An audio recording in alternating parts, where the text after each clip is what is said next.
All right, so today I'm going to be resetting the GE Smart Motion sensor.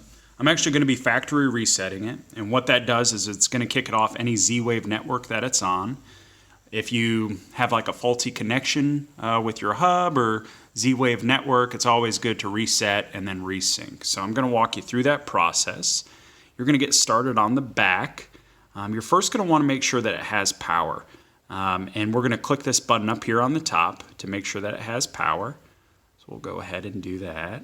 Let me get a good grip on it. There you go. And all right, so it has power, so that's not the issue.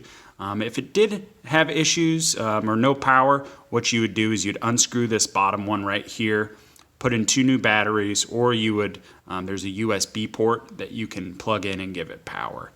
But what we're going to do is we're going to click that 10 times. So that's how you reset it. You click it 10 times in 6 seconds. So here we go. 1, 2, 3, 4, 5, 6, 7, 8, 9, 10. And if it flashes, which it does right there, that lets us know that we have reset it. So that's how you reset it. If you have any questions, please comment and be more than happy to help you.